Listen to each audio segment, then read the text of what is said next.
Good morning student. In last lecture we learn about the importance and application of consumer behavior. In today's lecture we learn about the types of consumer and types of consumer behavior. So we start with first types of consumer. There are various types of consumer. So the first is loyal consumer, second is impulse consumer, third one is discount consumer, fourth is need based consumer and wandering consumers. So we learn one by one. So the first is loyal consumer. Loyal consumer are the most important segment to appears and should be top of the mind for any company. These types of consumer generally represent no more than the 20% of the company consumer base, but contribute a majority of the sales revenue. Loyal consumers, as the name implies, are loyal and value a product heavily. म्हणजेच first आपल्याला type दिला आहे तो म्हणजेच loyal consumer. तर loyal consumer म्हणजेच कोण, तर अशा प्रकारचे कंझ्युमर जे त्या ठिकाणी आपल्याला एखाद्या प्रोडक्टबद्दल असेल किंवा एखाद्या कंपनीबद्दल त्या ठिकाणी आपल्याला नेहमी लॉयल असलेले आपल्याला दिसून येतात. म्हणजेच त्या ठिकाणी वेगळ्या प्रकारचे जे काही प्रोडक्ट असेल किंवा एखादा ब्रँड असेल किंवा एखादा कंपनी असेल त्याच्याबद्दल ते लॉयल असलेले आपल्याला दिसून येतात. आणि ज्यावेळेला त्या पद्धतीची वस्तू असेल किंवा एखादी प्रोडक्ट ज्यावेळेला खरेदी करायचं असतं त्यावेळेला अशा प्रकारचे कंझ्युमर जे आहे ते त्याच ब्रँडला किंवा त्याच कंपनीच्या प्रोडक्टला आपल्याला प्रेफरन्स देताना दिसून येतात. मग अशा प्रकारचे कंझ्युमर जे आहेत हे प्रत्येक कंपनीच्या टॉप माइंडवरती आपल्याला असलेले दिसून येतात. आणि कंपनीसाठी अशा प्रकारचे कंझ्युमर हे सगळ्यात महत्त्वाचे इम्पॉर्टंट कंझ्युमर त्या ठिकाणी आपल्याला असलेलं दिसून येतं. परंतु अशा प्रकारचे जे काही कंझ्युमर आहेत म्हणजेच लॉयल कंझ्युमर हे टोटल कंझ्युमर बेसमध्ये 20%च त्या ठिकाणी आपल्याला असलेले दिसून येतात. म्हणजेच कंपनीचा जो काही टोटल कंझ्युमर बेस आहे 100% कंझ्युमर बेसमध्ये फक्त 20% कंझ्युमर हे त्या ठिकाणी लॉयल कस्टमर त्या ठिकाणी आपल्याला असलेले दिसून येतात. आणि इतर 80% कंझ्युमर हे लॉयल आपल्याला असलेले दिसून येत नाहीत.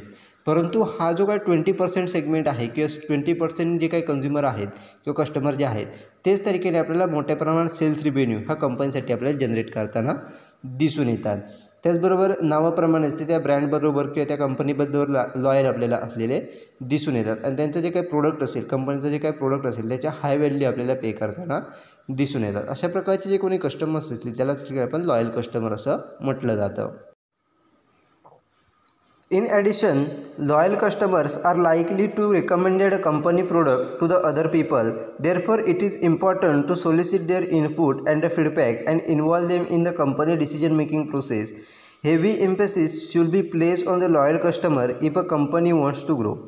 म्हणजेच त्या ठिकाणी आपल्याला सांगितले की त्याच्या ॲडिशनमध्ये आपल्याला सांगितले की जे कोणी लॉयल कस्टमर्स असतील ते इतर लोकांना देखील त्या ब्रँडबद्दल किंवा त्या कंपनीचे प्रोडक्ट यूज करण्याबद्दल आपल्याला रिकमेंड करताना दिसून येतात. म्हणजेच जो कोणी लॉयल कस्टमर असेल त्याच्याजवळ जर इतर कोणी व्यक्तीने किंवा इतर कस्टमरने जर एखाद्या प्रोडक्टबद्दल इन्क्वायरी करत असेल तर तो त्या कंपनीचे जे काही प्रोडक्ट असतील ते आपल्याला रेकमेंड करताना दिसून येतात. त्यामुळेच अशा प्रकारचे जे काही कस्टमर्स आहेत ते त्या ठिकाणी आपल्याला माउथ पब्लिसिटी देखील आपल्याला मोठ्या प्रमाणात करताना दिसून येतात. त्यामुळेच प्रत्येक कंपनी ही त्यांच्या डिसिजन मेकिंग प्रोसेस असेल त्याच्यामध्ये अशा प्रकारचे जे कोणी कस्टमर्स असतील त्यांना इन्व्हॉल्व करताना आपल्याला दिसून येतात. किंवा या कंपनीला त्या ठिकाणी अशा प्रकारचे जे कोणी कस्टमर्स असतील त्यांचे जे काही इनपुट्स असतील किंवा त्यांचे जे काही फीडबॅक असेल हे त्या ठिकाणी महत्त्वाचे असलेले आपल्याला दिसून येतात. आणि जर आपल्याला आपली कंपनी ही त्या ठिकाणी मार्केटमध्ये ग्रो करायची असेल तर अशा प्रकारचे जे कोणी लॉयल कस्टमर्स असतील त्यांच्याकडून इनपुट मिळवणं किंवा त्यांच्याकडून त्यांचा फीडबॅक असेल प्रोडक्टबद्दल असेल सर्व्हिसबद्दल असेल हा इनपुट मिळवणं खूप गरजेचं असलेलं आपल्याला दिसून येतं. त्याचबरोबर कंपनीची काही डिसिजन मेकिंग प्रोसेस असेल त्याच्यामध्ये देखील या कस्टमरला आपण इन्व्हॉल्व करून घेतलं तर आपण चांगल्या पद्धतीची डेव्हलपमेंट ही त्या ठिकाणी करू शकतो. Next is impulse customer. Impulse customer are the best customers to upsell to and second most attractive segment after the loyal customer to focus on. Impulse customers do not have a specific shopping list in the mind and purchase products spontaneously. In addition, impulse customers are typically receptive to recommendations on the product. म्हणजेच next आपल्याला segment दिलं आहे किंवा next आपल्याला type दिला आहे तो म्हणजेच इम्पल्स कस्टमर. तर इम्पल्स कस्टमर म्हणजेच कोण, तर अशा प्रकारचे कस्टमर ज्यांच्याकडे कोणत्याही प्रकारची शॉपिंग लिस्ट ही त्यांच्या माइंडमध्ये नसते, ती स्पॉन्टेनियसली प्रोडक्ट जे आहेत हे त्या ठिकाणी आपल्याला खरेदी करताना दिसून येतात। मग अशा प्रकारचे जे कोणी कस्टमर्स असतील त्याला सगळ्यांनी आपण इम्पल्स कस्टमर असं म्हटलं जातं। मग अशा प्रकारचे जे काही कस्टमर असतील ते देखील आपल्याला सेकंड टॉपवरती ठिकाणी आपल्याला असलेले दिसून येतात। म्हणजेच लॉयल कस्टमर नंतर कंपनीसाठी इम्पल्स कस्टमर हे देखील सेकंडला आपल्याला महत्त्वाचे असलेले दिसून येतात। त्याचबरोबर अशा प्रकारचे जे कोणी इम्पल्स कस्टमर असतील किंवा अशा प्रकारचे जे काही कस्टमर असतील त्यांना आपण जे काही रेकमेंडेशन देऊ किंवा आपण जे काही इन्फॉर्मेशन त्यांना प्रोव्हाइड करू ते त्याच्यावरती ठिकाणी आपल्याला त्याचा रिस्पेक्ट आपल्याला करताना आपल्याला दिसून येते किंवा त्याच्यावरती चांगल्या पद्धतीची पॉझिटिव्ह अशी रिॲक्शन आपल्याला देताना दिसून येतात। त्यामुळे प्रत्येक कंपनीसाठी इम्पल्स कस्टमर हे देखील तेवढेच महत्त्वाच्या ठिकाणी आपल्याला असलेले दिसून येतात। Impulse customer are the second to loyal customer in the generation of sales revenue. Keeping this customer in the loop on the new product offering goes a long way in improving the company profitability. म्हणजेच सांगितले की loyal customer बरोबरच त्या ठिकाणी आपल्याला impulse customer देखील आहेत ते देखील आपल्याला सेल्स रिव्हेन्यू जनरेशनसाठी सेकंडमध्ये आपल्याला मदत करताना दिसून येतात। म्हणजेच लॉयल कस्टमर नंतर इम्पल्स कस्टमर हे देखील त्या ठिकाणी आपल्याला सेल्स रिव्हेन्यू हा मोठ्या प्रमाणात जनरेट करण्यासाठी मदत करताना दिसून येतात। तर अशा प्रकारचे कस्टमर जे आहेत ते आपल्याला कंपनीसाठी केव्हा महत्त्वाचे असतात तर एखादं नवीन प्रोडक्ट आपण डेव्हलप करत असतो मग अशा प्रकारचे जे काही नवीन प्रोडक्ट जे आहेत ते ऑफर करण्यासाठी किंवा त्याचा सेल वाढवण्यासाठी त्या ठिकाणी आपल्याला इम्पल्स कस्टमर हे महत्त्वाचे असलेले दिसून येतात। कारण त्यांना आपण जे काही रिकमेंडेशन देऊ त्याच्यावरती आपल्याला चांगल्या पद्धतीचा रिस्पेक्टिव्ह आणि पॉझिटिव्ह रिस्पॉन्स हे आपल्याला देताना दिसून येतात। त्यामुळे न्यू प्रोडक्ट डेव्हलपमेंट केल्याच्यानंतर त्या ठिकाणी आपल्याला प्रॉफिटेबिलिटी जी आहे ती मिळवण्यासाठी इम्पल्स कस्टमर हे महत्त्वाचे असलेले दिसून येतात। म्हणजे थोडक्यात आपल्या लक्षात येईल की इम्पल्स कस्टमर म्हणजेच कोण तर अशा प्रकारचे कस्टमर ज्यांच्याकडे कोणत्याही प्रकारची शॉपिंग लिस्ट नसते ती रँडमली जाऊन प्रोडक्ट आपल्याला किंवा स्पॉन्टेनियसली जाऊन त्या ठिकाणी आपल्याला प्रोडक्ट हे परचेस करताना दिसून येतात। आणि त्यांना आपण जे काही एखाद्या मार्केटरच्या माध्यमातून असेल किंवा एखाद्या सेलरच्या माध्यमातून असेल जे काही रिकमेंडेशन दिली जातात किंवा जी काही इन्फॉर्मेशन त्या ठिकाणी प्रोव्हाइड केली जाते त्याच्यावरती ते रिस्पेक्टिव्ह पद्धतीने त्या ठिकाणी रिस्पॉन्स हे देताना दिसून येतात। अशा प्रकारचे जे कोणी कस्टमर असतील त्याला ठिकाणी आपण इम्पल्स कस्टमर असं म्हटलं जातं। Next is discount customer. Discount customer plays an important role in turning over the company inventory.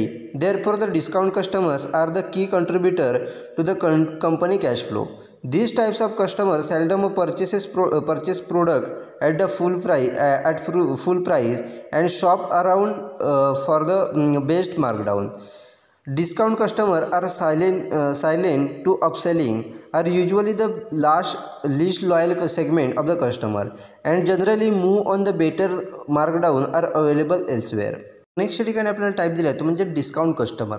तर डिस्काउंट कस्टमर म्हणजेच कोण तर अशा प्रकारचे कस्टमर जे नेहमी एखादं प्रोडक्ट जे आहे ते डिस्काउंट प्राईजला ठिकाणी आपल्याला खरेदी करताना दिसून येतात। म्हणजे ज्यावेळेला एखाद्या प्रोडक्टची प्राईस ही मार्कडाऊन केली असेल कमी केली असेल त्यावेळेला ठिकाणी प्रोडक्ट हे खरेदी केले जातं किंवा एखाद्या प्रोडक्टवरती एखाद्या कंपनीच्या माध्यमातून मोठ्या प्रमाणात डिस्काउंट ज्या वेळेला दिलं जातं त्यावेळेलाच अशा प्रकारचे कस्टमर हे प्रोडक्ट खरेदी करताना आपल्याला दिसून येतात। अशा प्रकारचे कस्टमर जे आहेत हे प्रोडक्ट जे आहेत ते फ्रिक्वेंटली बाय करत असतात म्हणजे सातत्याने खरेदी त्याची करत असतात परंतु कधीही फुल प्राईजला प्रोडक्ट हे खरेदी केलं जात नाही। अगदी क्वचितच वेळेला त्या ठिकाणी फुल प्राईजला प्रोडक्ट हे खरेदी केलं जातं परंतु मोस्ट ऑफ द टाईम त्या ठिकाणी मार्कडाऊन प्राईजलाच किंवा डिस्काउंट प्राईजला त्या ठिकाणी प्रोडक्ट हे खरेदी केलं जातं त्यामुळे त्यांना डिस्काउंट कस्टमर असं म्हटलं जातं। परंतु अशा प्रकारचे जे काही डिस्काउंट कस्टमर जे आहेत हे नेहमी सातत्याने त्या ठिकाणी आपल्याला प्रोडक्ट खरेदी करत असल्यामुळे कंपनी जी काही इन्व्हेंटरी आहे ते इन्व्हेंटरी टर्नओव्हर करण्यासाठी आपल्याला मोठ्या प्रमाणात रोल प्ले करताना आपल्याला दिसून येतात। त्याचबरोबर कंपनीचा जो काही कॅश फ्लो आहे ते कॅश फ्लोमध्ये देखील मोठ्या प्रमाणात डिस्काउंट कस्टमरचं कंट्रीब्युशन असलेलं आपल्याला दिसून येतं कारण सातत्याने त्या ठिकाणी प्रोडक्ट बाय करत असल्यामुळे त्या ठिकाणी कॅश फ्लोमध्ये देखील मोठ्या प्रमाणात आपल्याला मदत झालेली दिसून येते। त्याचबरोबर जे कोणी डिस्काउंट कस्टमर असतील ते डिस्काउंट कस्टमर जे आहेत ते कंपनीच्या अपसेलिंगमध्ये देखील काही प्रमाणात आपल्याला पार्ट किंवा काही प्रमाणात त्या ठिकाणी आपल्याला मदत करताना दिसून येतात परंतु अगदी कमी प्रमाणात डिस्काउंट कस्टमरच्या माध्यमातून अपसेलिंगसाठी मदत झालेली दिसून येते।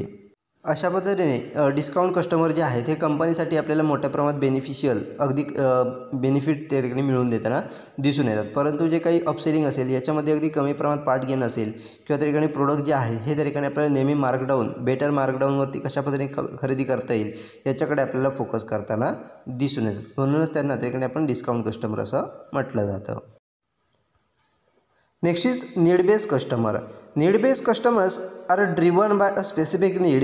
In other words, they enter the store quickly, purchase what they need and leave. These customers buy for the specific need or the occasion and are hard to upsell.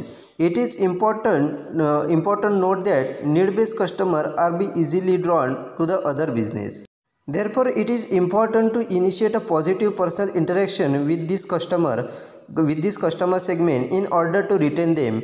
Converting the need-based customer to the loyal customer is attainable with the proper positive personal interaction. म्हणजेच next आपल्याला type दिला आहे तो म्हणजेच need based customer. तर need based customer म्हणजेच कोण, तर अशा प्रकारचे कस्टमर जे स्पेसिफिक नीड्स किंवा स्पेसिफिक जी काही त्यांची गरज असेल ती स्पेसिफिक नीड्स किंवा स्पेसिफिक गरज जी आहे ती फुलफिल करण्यासाठी त्या ठिकाणी आपल्याला नेहमी प्रोडक्ट हे बाय करताना दिसून येतात. म्हणजेच थोडक्यात अशा प्रकारचे कस्टमर जे एखाद्या स्पेसिफिक नीड्स असेल किंवा स्पेसिफिक जी काही त्यांची गरज असेल ती फुलफिल करण्यासाठी किंवा एखाद्या स्पेसिफिक ओकेजनसाठी त्या ठिकाणी आपल्याला प्रोडक्ट हे खरेदी करताना दिसून येतात. त्याला त्या ठिकाणी आपण नीड बेस्ड कस्टमर असं म्हटलं जातं. मग अशा प्रकारचे जे काही कस्टमर असतील ते एखाद्या शॉपमध्ये क्विकली एंटर करतात. आपल्याला जे काही नीड बेस्ड प्रोडक्ट आहे किंवा आपली जी काही नीड फुलफिल करण्यासाठी लागणारे जे काही प्रोडक्ट आहे ते परचेस करून लगेच त्या ठिकाणी आपल्याला स्टोअर लिव्ह करताना दिसून येतं. त्यामुळे कोणत्याही प्रकारचं टाईम स्पेंडिंग हा त्या कस्टमरकडून आपल्याला केलेला दिसून येत नाही. त्यामुळेच आपल्या लक्षात येईल की अशा प्रकारचे जे कोणी कस्टमर आहेत ते एका बिझनेसकडून दुसऱ्या बिझनेसकडे किंवा एका कंपनीकडून दुसऱ्या कंपनीकडे आपल्याला लगेच त्या ठिकाणी कन्वर्ट होताना किंवा इझिली त्या ठिकाणी आपल्याला एका कंपनीकडून दुसऱ्या कंपनीकडे आपल्याला जाताना दिसून येतात.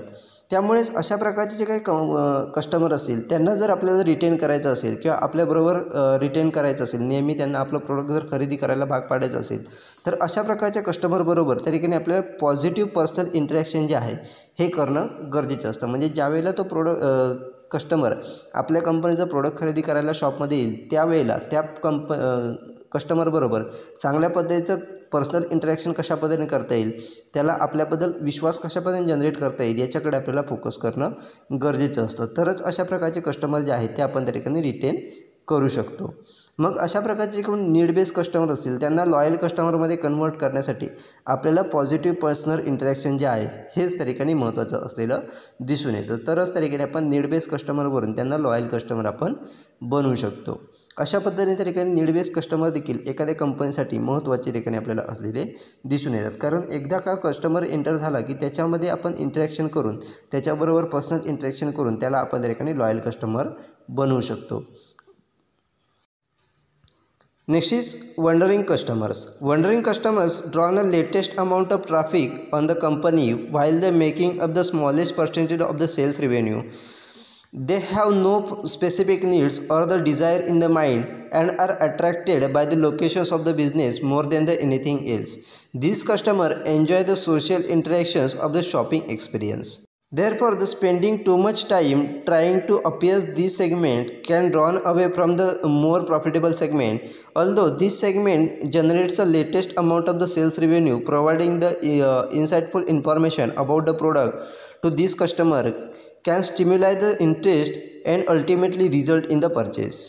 नेक्स्ट ठिकाणी आपल्याला टाईप दिला आहे तो म्हणजेच वंडरिंग कस्टमर. तर वंडरिंग कस्टमर म्हणजेच कोण, तर अशा प्रकारचे कस्टमर ज्यांची स्पेसिफिक त्या ठिकाणी नीड नसते किंवा एखाद्या स्पेसिफिक प्रोडक्ट जे आहे ते त्यांच्या माइंडमध्ये नसतं, परंतु फक्त बिझनेसचं लोकेशन किंवा आपल्या शॉपचं लोकेशन त्या ठिकाणी अट्रॅक्ट झाल्यामुळे त्या ठिकाणी प्रोडक्ट जे कस्टमर जे आहेत ते आपल्या बिझनेसकडे अट्रॅक्ट झालेले दिसून येतात.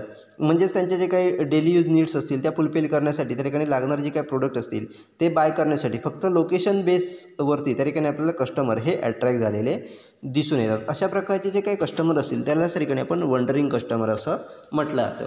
मग असे कस्टमर जे आहेत त्यांची स्पेसिफिक नीड्स त्या ठिकाणी आपल्याला असलेली दिसत नाही किंवा एखादे स्पेसिफिक प्रोडक्ट जे आहे हे देखील त्यांच्या माइंडमध्ये असलेलं दिसत नाही, परंतु त्यांचे जे काही डेली नीड्स असतील त्या फुलफिल करण्यासाठी अशा प्रकारचे कस्टमर जे आहेत हे त्या ठिकाणी आपल्याला आपल्या फक्त बिझनेस लोकेशनमुळेच त्या ठिकाणी आपल्याकडे अट्रॅक्ट झालेले दिसून येतात. आणि अशा प्रकारचे जे काही कस्टमर आहेत ते पूर्णपणे आपल्या शॉपिंग एक्सपिरियन्स जो आहे किंवा शॉपिंग एक्सपिरियन्समध्ये त्यांच्याबरोबर जे होणारे जे काही सेलिंग सोशल इंटरॅक्शन जे आहे हे त्या ठिकाणी आपल्याला एन्जॉय करताना दिसून येतात. मग अशा प्रकारच्या कस्टमरकडून आपल्याला जास्तीत जास्त प्रॉफिट कशा पद्धतीने करून घेता येईल की त्यांना जास्तीत जास्त परचेस करायला भाग कशा पद्धतीने पाडता येईल, तर अशा प्रकारच्या कस्टमरबरोबर आपण जास्तीत जास्त इंटरॅक्शन कशा पद्धतीने करता येईल, यांच्याबरोबर जास्तीत जास्त टाईम स्पेंड कशा पद्धतीने करता येईल याच्याकडे आपल्याला फोकस करणं गरजेचं असतं, तरच ते आपल्याला जास्तीत जास्त प्रॉफिट हे मिळवून देऊ शकतात किंवा जास्तीत जास्त परचेस हे आपल्याला करू शकतात. म्हणजेच जर त्यांच्याबरोबर आपण जास्त टाईम स्पेंड केला नाही तर त्यांचे जे काही एखादं प्रोडक्ट आहे ते खरेदी करून ते निघून जाऊ शकतात.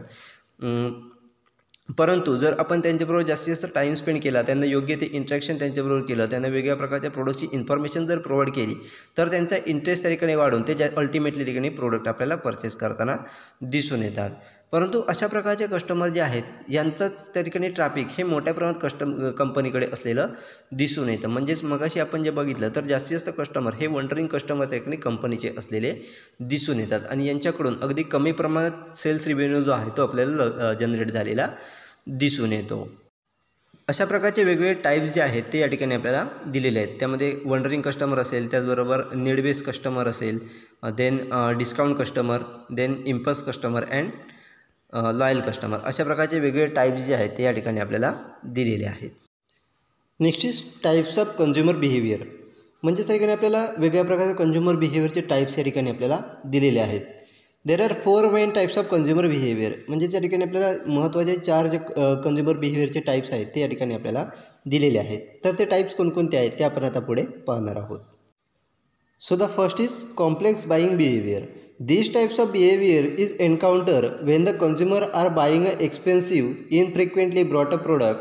They are highly involved in the purchase process and the customer research before the committing a high value investment. Imagine the buying a house or the car. These are the example of the complex buying behavior. म्हणजेच first या ठिकाणी आपल्याला types दिला आहे म्हणजेच complex buying behaviour. तर complex buying behaviour हे कधी दिसतं तर एखादा कस्टमर ह्या ज्यावेळेला एक्सपेन्सिव्ह प्रोडक्ट खरेदी करत असतो किंवा इनफ्रिक्वेंटली खरेदी केले जाणार की म्हणजे सातत्याने आपण ज्या वेळेला खरेदी करत नसतो अशा प्रकारचे जे काही प्रोडक्ट असतील म्हणजेच लाईफमध्ये एकदा किंवा लाईफमध्ये 2 ते 3 वेळा प्रोडक्ट खरेदी केले जातात. मग अशा प्रकारचे किंवा अगदी कमी टाईमला प्रोडक्ट खरेदी केले जातात अशा प्रकारचे जे काही प्रोडक्ट खरेदी करत असताना कन्झ्युमरचं बिहेवियर असतं त्याला सर आपण कॉम्प्लेक्स बाईंग बिहेवियर असं म्हटलं जातं. मग अशा प्रकारच्या बिहेवियरमध्ये कस्टमर हा ठिकाणी परचेस प्रोसेसमध्ये मोठ्या प्रमाणात इन्व्हॉल्वमेंट हाय इन्व्हॉल्व त्या ठिकाणी आपल्याला असलेला दिसून येतो. त्याचबरोबर कस्टमर हा ठिकाणी त्या प्रोडक्टमध्ये इन्व्हेस्ट करण्या अगोदर मोठ्या प्रमाणात इन्फॉर्मेशन जी आहे ती सर्च करताना आपल्याला दिसून येतात. फॉर एक्झाम्पल सांगायचं झालं तर एखादी व्यक्ती एखादं घर किंवा एखादी कार घेत असेल मग ते कार किंवा ती घर घेण्या अगोदर ती पूर्ण इन्फॉर्मेशन सर्च जे आहे ते केलं जातं. मग त्याची त्या कारची व्हॅल्यू किती आहे, त्याचे फीचर कोणकोणते आहेत, त्याचे इतर जे काही इन्फॉर्मेशन आहे ती कलेक्ट केली जाते. किंवा घर खरेदी करत असताना ती घराची जागा कशी आहे किंवा त्याचं डिझाईन कशा पद्धतीचं आहे की इतर जे काही फॅसिलिटीज आपल्याला गरजेच्या असतात त्या फॅसिलिटीज किती आहेत या सर्व गोष्टी विचारात घेऊन त्यानंतरच त्या ठिकाणी आपल्याला कन्झ्युमर हा प्रोडक्ट खरेदी करताना दिसून येतो. अशा प्रकारचं जे काही बिहेवियर आहे त्यालाच ठिकाणी आपण कॉम्प्लेक्स बाईंग बिहेवियर असं म्हटलं जातं. म्हणजेच थोडक्यात आपल्या लक्षात येईल की एखादं एक्सपेन्सिव्ह प्रोडक्ट असेल किंवा इनफ्रिक्वेंटली परचेस केलं जाणारं प्रोडक्ट असेल ते प्रोडक्ट खरेदी करताना कन्झ्युमरचं जे काही बिहेवियर असतं त्यालाच ठिकाणी आपण कॉम्प्लेक्स बाईंग बिहेवियर असं म्हटलं जातं. Next is dissonance reducing buying behaviour. The consumer is highly involved in the purchase process but has difficulties determining the difference between the brand. Dissonance can occur when the customer worries that they will be regret their choice. Imagine you are buying a lawn remover. You will choose one based on the price and convenience. After the purchase, you will seek the confirmation that you have made a right choice. Next ठिकाणी आपल्याला behaviour दिलं आहे ते म्हणजे डिसोनन्स reducing buying behaviour. तर डिसोनन्स reducing buying behaviour म्हणजेच काय तर अशा प्रकारचं बिहेवियर ज्यावेळेला कन्झ्युमर ही एखादं प्रोडक्ट खरेदी करण्यामध्ये हाय इन्व्हॉल्व असतो परंतु त्याचे असणारे जे काही डिफरंट ब्रँड आहेत मग या वेगवेगळ्या ब्रँडमध्ये जो काही डिफरन्स आहे तो आयडेंटिफाय करताना वेगळ्या प्रकारच्या डिफिकल्टीज त्या ठिकाणी आपल्याला येत असतात. मग यावेळेला जे काही बिहेवियर आहे त्याला सर आपण डिसोनन्स रिड्युसिंग बाईंग बिहेवियर असं म्हटलं जातं. म्हणजेच थोडक्यात आपल्या लक्षात येईल की एखादं प्रोडक्ट खरेदी करत असताना आपण त्या ठिकाणी हाय इन्व्हॉल्व असतो त्याच्यामध्ये मोठ्या प्रमाणात आपण इन्फॉर्मेशन ही घेत असतो परंतु इन्फॉर्मेशन घेत असताना त्याचे वेगळे ब्रँड देखील मार्केटमध्ये अवेलेबल असतात. मग या 2 ब्रँडमध्ये किंवा वेगवेगळे जे काही ब्रँड आहेत त्याच्यामध्ये डिफरन्स आयडेंटिफाय करणं खूप डिफिकल्ट असतं. त्यामुळे जर एखादं चांगलं प्रोडक्ट हे रिग्रेट केलं जात असेल किंवा आपला जो काही चॉईस आहे तो जर चुकीचा ठरेल अशा प्रकारची जी काही भीती मनामध्ये असते त्याच्यामुळेच त्या ठिकाणी आपल्याला डिसोनन्स रिड्युसिंग बाईंग बिहेवियर हे निर्माण झालेलं दिसून येतं. म्हणजेच फॉर एक्झाम्पल सांगायचं झालं तर आपण एखादं लॉन रिमूव्हर त्या ठिकाणी आपण खरेदी करत असू, मग हे खरेदी करत असताना आपण त्याची प्राईस असेल किंवा त्याचा कन्व्हिनियन्स जो आहे तो विचारात घेऊन त्यानुसार जर प्रोडक्ट चॉईस केलं आणि जर त्याची क्वालिटी जी आहे त्याच्यामध्ये जर कुठेतरी आपल्याला तफावत किंवा क्वालिटीमध्ये कुठेतरी कॉम्प्रोमाइज करावं लागत असेल, मग अशा वेळेला ठिकाणी आपल्याला डिसोनन्स रिड्युसिंग बाईंग बिहेवियर हे निर्माण झालेलं दिसून येतं. म्हणजेच थोडक्यात आपल्या लक्षात येईल की डिसोनन्स रिड्युसिंग म्हणजेच काय, तर एखादं प्रोडक्ट खरेदी करत असताना त्याचे मार्केटमध्ये असणारे जे काही वेगळे ब्रँड आहेत ते ब्रँड मधला डिफरन्स आयडेंटिफाय करणं खूप कठीण असतं. मग हे डिफरन्स आयडेंटिफाय करत असताना आपल्याकडून जर एखादं चांगलं प्रोडक्ट त्या ठिकाणी मिस होत असेल किंवा चांगलं प्रोडक्ट जर आपल्या हातून जर चॉईस जो आहे तो रिग्रेट होत असेल, तर अशा वेळेला ठिकाणी बिहेवियर असतं, त्यालाच ठिकाणी आपण डिसोनन्स रिड्युसिंग बाईंग बिहेवियर असं म्हटलं जातं. Next is habitual buying behaviour. Habitual purchase are the characterized by the fact that the customer has very little involvement in the product or the brand category. Imagine grocery shopping. You go to the store and buy your preferred types of brand. You are exhibiting the habitual pattern, not a strong brand loyalty. Next ठिकाणी आपल्याला type दिला आहे तो म्हणजेच habitual buying behaviour. तर habitual buying behaviour म्हणजेच काय, तर अशा प्रकारचं बिहेवियर ज्यावेळेला आपण एखादा प्रोडक्ट खरेदी करत असताना आपण हॅबिटनुसार किंवा आपल्या हॅबिच्युअलनुसार त्या ठिकाणी आपण प्रोडक्टचा ब्रँड हा चॉईस करत असतो. म्हणजेच त्या ठिकाणी आपल्या लक्षात येईल की एखादं ग्रोसरी शॉपिंग करत असताना आपण त्या ठिकाणी कोणत्या प्रकारचं ब्रँड लॉयल्टी ठिकाणी विचारात घेत नसतो, तर आपल्या हॅबिटनुसार त्या ठिकाणी ब्रँड जो आहे तो ठिकाणी आपण चूज करत असतो.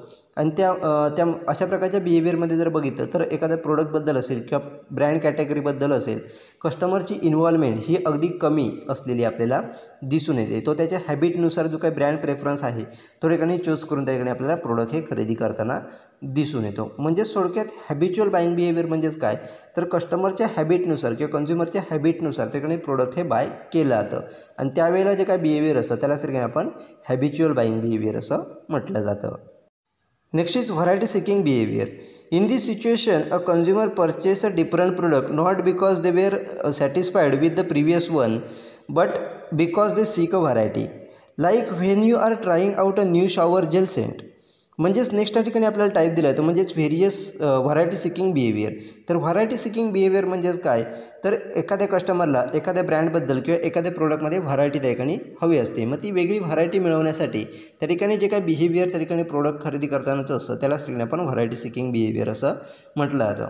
म्हणजेच एखादं शॉवर जेल खरेदी करत असताना आपलं जे काय बिहेवियर असेल त्यावेळेला आपण वेगळे ब्रँड हे प्रेफर करत असतो किंवा एखादा शॅम्पू असेल किंवा इतर जे काही डेली यूज प्रोडक्ट आहेत त्याच्यामध्ये प्रत्येक कस्टमर हा व्हरायटी शोधत असतो. मग ही व्हरायटी शोधत असतानाच त्या ठिकाणी आपल्याला कन्झ्युमर जे आहेत त्याचं जे बिहेवियर आहे ते व्हरायटी सिकिंग बिहेवियर आपल्याला असलेलं दिसून येतं. मग अशा प्रकारच्या बिहेवियरमध्ये कन्झ्युमर हा प्रोडक्टचा ब्रँड जो आहे तो चेंज का करत असतो, तर त्याला फक्त व्हरायटी हवी असते. तो प्रिव्हियस ब्रँडबद्दल सॅटिस्फाईड नसतो अशा प्रकारची गोष्ट नाही, तर त्याला फक्त व्हरायटी हवी असते म्हणून तो ठिकाणी ब्रँड हा चेंज करताना आपल्याला दिसून येतो. अशा पद्धतीचं जे काय बिहेवियर असेल त्याला सारख्याने आपण व्हरायटी सिकिंग बिहेवियर असं म्हटलं जातं.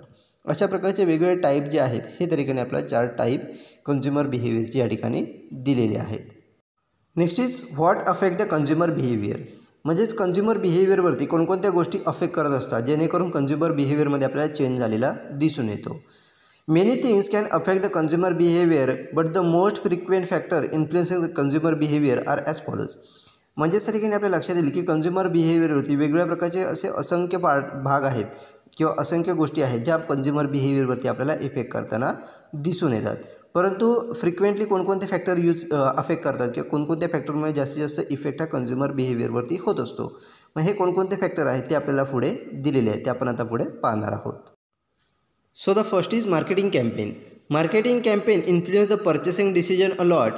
If done right and regularly with the right marketing message, they can even persuade the consumer to change a brand or opt for the more expensive alternatives.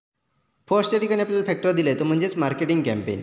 म्हणजेच जर एखाद्या कंपनीच्या माध्यमातून कस्टमरला इन्फ्लुएन्स करण्यासाठी त्या ठिकाणी किंवा कस्टमरला इन्फॉर्मेशन प्रोव्हाइड करण्यासाठी योग्य वेळेला आणि रेग्युलरली जर योग्य पद्धतीने मार्केटिंग मेसेज हा जर प्रोव्हाइड केला जात असेल किंवा एखाद्या प्रोडक्टबद्दल चांगल्या पद्धतीची इन्फॉर्मेशन ही योग्य मेसेजच्या माध्यमातून त्या ठिकाणी प्रोव्हाइड केली जात असेल, एका ॲट्रॅक्टिव्ह मेसेज असेल किंवा इफेक्टिव्ह मेसेजच्या माध्यमातून जर कन्झ्युमरपर्यंत पोहोचवली जात असेल तर त्याच्या माध्यमातून देखील कन्झ्युमर बिहेवियर जे आहे त्याच्यावरती आपल्याला किंवा कन्झ्युमरच्या पर्चेसिंग डिसिजनवरती मोठ्या प्रमाणात आपल्याला इफेक्ट झालेला दिसून येतो. म्हणजेच आपल्या लक्षात येईल की आपण जर आपल्या प्रोडक्टची प्राईस ही right time, right place, right people and right मेसेजच्या माध्यमातून जर त्याकडे प्रोव्हाइड केली जात असेल तर त्याकडे कन्झ्युमर बिहेवियरवरती आपल्याला त्याचा इफेक्ट झालेला दिसून येतो आणि अल्टिमेटली कन्झ्युमरच्या पर्चेसिंग डिसिजनवरती त्याचा इफेक्ट आपल्याला झालेला दिसून येतो. आणि त्यामुळेच कन्झ्युमर हे त्या ठिकाणी आपल्याला ब्रँड चेंज करताना आपल्याला दिसून येतात किंवा काही वेळेला जे काही एक्सपेन्सिव्ह अल्टरनेटिव्ह जे आहे त्याच्याकडे देखील आपल्याला वळताना दिसून येतात. त्यामुळे मार्केटिंग कॅम्पेन हा देखील सर्वात महत्त्वाचा फॅक्टर जो कन्झ्युमर बिहेवियरवरती आपल्याला इफेक्ट करताना दिसून येतो. Next is economic conditions. For expensive product especially like a house or car economic conditions plays a big part. A positive economic environment is known to make a consumer more confident and willing to include in the purchase irrespective of their financial liabilities. The customer decision-making process is longer for the expensive purchase and it can be influenced by the more personal factor at the same time. Next factor दिला तो म्हणजेच economic condition. म्हणजेच त्या ठिकाणी आपल्या लक्षात येईल की एक्सपेन्सिव्ह प्रोडक्ट खरेदी करत असताना म्हणजेच त्या ठिकाणी घर असेल किंवा कार असेल अशा प्रकारचे जे काही एक्सपेन्सिव्ह प्रोडक्ट खरेदी करत असताना त्या ठिकाणी त्या व्यक्तीची इकॉनॉमिक कंडिशन जी आहे ती त्या ठिकाणी त्याच्या कन्झ्युमर बिहेवियरवरती इफेक्ट करताना आपल्याला दिसून येतात. म्हणजेच अल्टिमेटली त्याचा जो काही डिसिजन मेकिंग प्रोसेस असेल किंवा डिसिजन असेल त्याच्यावरती आपल्याला इफेक्ट करताना दिसून येतात. म्हणजेच जर त्या व्यक्तीची इकॉनॉमिक कंडिशन ही पॉझिटिव्ह असेल किंवा चांगल्या पद्धतीची इकॉनॉमिक कंडिशन असेल तर ती व्यक्ती इझिली एक्सपेन्सिव्ह प्रोडक्ट जे आहे ते आपल्याला खरेदी करताना आपल्याला दिसून येतात आणि त्यांची फिनान्शियल लायबिलिटी जी आहे ते आपल्याला वाढवताना दिसून येतात. परंतु जर एखाद्या व्यक्तीची इकॉनॉमिक कंडिशन ही लो असेल, निगेटिव्ह इकॉनॉमिक कंडिशन असेल तर अशा वेळेला ठिकाणी ती व्यक्ती जी आहे ती त्यांची फिनान्शियल लायबिलिटीज असेल किंवा एक्सपेन्सिव्ह वस्तू ज्या आहेत त्या खरेदी करताना आपल्याला कमी प्रमाणात दिसून येतात. त्याचबरोबर कंट्रीची इकॉनॉमिक कंडिशन असेल त्याचा देखील इफेक्ट हा ठिकाणी आपल्याला पर्चेसिंग डिसिजनवरती आपल्याला झालेला दिसून येतो. त्याचबरोबर आपल्याला लक्षात येईल की एखादे एक्सपेन्सिव्ह प्रोडक्ट परचेस करत असताना त्याची जी काही डिसिजन मेकिंग प्रोसेस जी आहे ती लेंदी असलेली आपल्याला दिसून येते. म्हणजेच एखादी कार असेल किंवा हाऊस असेल हे खरेदी करत असताना आपण त्याचं डिसिजन घेण्यासाठी अगदी 4 ते 6 महिन्याचा कालावधी, काही वेळेला वर्षभराचा कालावधी देखील आपल्याला गेलेला दिसून येतो. म्हणजेच ही पूर्ण प्रोसेस जी आहे ती लेंदी प्रोसेस तरीकेने आपल्याला असलेली दिसून येते. त्यामुळे त्याच्यामध्ये काही पर्सनल फॅक्टर देखील आपल्याला इफेक्ट करताना दिसून येतात. अशा पद्धतीने इकॉनॉमिक कंडिशन जी आहे ती देखील त्या ठिकाणी आपल्याला कन्झ्युमर बिहेवियरती अफेक्ट करताना दिसून येते. Next is personal preferences. Consumer behaviour can also be influenced by the personal factor likes, dislikes, priorities, moral and values. In industries like a fashion or food personal opinion are especially powerful. म्हणजेच next या ठिकाणी आपल्याला factor दिला आहे तो म्हणजेच personal preferences. म्हणजेच कन्झ्युमरचे जे काही पर्सनल प्रेफरन्सेस असतील ते देखील कन्झ्युमर बिहेवियरवरती त्याकडे आपल्याला अफेक्ट करताना दिसून येतात. म्हणजेच त्याचे लाईक्स, डिसलाईक्स असतील किंवा त्याचे प्रायोरिटीज असतील, त्याचे मॉरल्स असतील, त्याचे व्हॅल्यूज असतील, अशा प्रकारचे जे काही थिंग्स आहेत किंवा पर्सनल फॅक्टर जे आहेत ते देखील आपल्याला कन्झ्युमर बिहेवियरवरती अफेक्ट करताना आपल्याला दिसून येतात. मग या गोष्टी कोणत्या वेळेला आपल्याला मोठ्या प्रमाणात दिसून येतात तर त्या ठिकाणी वेगवेगळ्या प्रकारचे फॅशन और फ्रूट्स असतील किंवा इतर जे काही फॅशनच्या गोष्टी असतील त्या ठिकाणी आपल्याला कन्झ्युमर बिहेवियरवरती पर्सनल फॅक्टर जे आहेत ते आपल्याला इन्फ्लुएन्स करताना दिसून येतात किंवा पर्सनल फॅक्टर जे आहेत ते इफेक्ट करताना आपल्याला दिसून येतात. Next is group influence. Pre pressure also influence the consumer behaviour. What your family member, classmate, immediate relative, neighbors and acquaintance things or do can play a significant role in your decision. म्हणजेच next ठिकाणी आपल्याला factor दिला तर म्हणजेच group influence. म्हणजेच एखादा group असेल, मग फॅमिली मेंबर्स असतील किंवा क्लासमेट्स असतील किंवा आपले रिलेटिव्ज असतील, नेबर्स असतील किंवा इतर जे काही ओळखीच्या व्यक्ती असतील यांच्याकडून त्या ठिकाणी आपल्या डिसिजनवरती कशा पद्धतीने त्या ठिकाणी रिॲक्शन मिळेल किंवा ते आपल्याबद्दल काय विचार करतील याचा देखील त्या ठिकाणी आपल्या पर्चेसिंग डिसिजनवरती किंवा कन्झ्युमर बिहेवियरवरती आपल्याला इफेक्ट होताना दिसून येतो. म्हणजेच एखादा प्रोडक्ट खरेदी करत असताना आपण जे काही त्या ठिकाणी बिहेवियर दाखवणार आहोत किंवा प्रोडक्ट जे खरेदी करणार आहोत त्यावेळेला जो काही डिसिजन घेणार आहोत त्यावरती आपले फॅमिली मेंबर्स असतील, क्लासमेट्स असतील किंवा इतर जे काही रिलेटिव्ज असतील, नेबर्स असतील किंवा इतर जे काही आपल्या ओळखीच्या व्यक्ती असतील त्या कशा पद्धतीने त्याच्यावरती विचार करतील किंवा त्याच्यावरती त्यांची रिॲक्शन काय असेल याचा विचारानुसार किंवा या गोष्टींचा देखील आपल्या कन्झ्युमर बिहेवियरवरती किंवा आपल्या डिसिजन मेकिंगवरती आपल्याला इफेक्ट झालेला दिसून येतो. अशा पद्धतीने ग्रुप इन्फ्लुएन्स देखील त्या ठिकाणी आपल्या कन्झ्युमर बिहेवियरवरती इफेक्ट करताना दिसून येतात. Next is purchasing power. Last but not least, our purchasing power play a significant role in influencing our behavior. Unless you are a billionaire, you will consider your budget before the making a purchase decision. म्हणजेच next या ठिकाणी आपल्याला दिलं आहे purchasing power. म्हणजेच आपल्या लक्षात येईल की आपण एखादा प्रोडक्ट खरेदी करत असताना आपण कितीही त्या ठिकाणी बिलियनर असू कितीही श्रीमंत असू तरी एखादा प्रोडक्ट खरेदी करण्या अगोदर आपण आपलं बजेट काय आहे हे त्या ठिकाणी डिसाईड करत असतो. त्यामुळे आपली जी काय पर्चेसिंग पॉवर आहे ती देखील आपल्या कन्झ्युमर बिहेवियरवरती इफेक्ट करताना आपल्याला दिसून येते. म्हणजेच आपल्या लक्षात येईल अगदी छोट्यातली छोटी वस्तू असेल किंवा मोठ्यातली मोठी वस्तू असेल किंवा एखादा गरीब असेल किंवा एखादा श्रीमंत कितीही श्रीमंत व्यक्ती असेल तो एखादी वस्तू खरेदी करण्या अगोदर किंवा एखादी गोष्ट खरेदी करण्या अगोदर त्याचं फिनान्शियल बजेट किती आहे किंवा त्याची फिनान्शियल पॉवर किती आहे हे त्या ठिकाणी डिसाईड करूनच त्यानुसार आपल्याला परचेस करताना दिसून येतात. त्यामुळे आपली पर्चेसिंग पॉवर आहे ती देखील आपल्या कन्झ्युमर बिहेवियरवरती किंवा आपल्या डिसिजन मेकिंगवरती इफेक्ट करताना दिसून येते. अशा प्रकारचे वेगळे फॅक्टर जे आहेत मग त्याकडे पर्चेसिंग पॉवर असेल त्याचबरोबर ग्रुप इन्फ्लुएन्स असेल किंवा पर्सनल प्रेफरन्सेस असतील किंवा इकॉनॉमिक कंडिशन असेल किंवा मार्केटिंग कॅम्पेन असेल अशा प्रकारचे वेगळे फॅक्टर जे आहेत ते देखील आपल्या कन्झ्युमर बिहेवियरवरती अफेक्ट करताना दिसून येतात. अशा पद्धतीने आजच्या लेक्चरमध्ये आपण types of consumer then types of consumer behaviour and what affect on consumer behaviour हे 3 पार्ट पाहिलेले आहेत.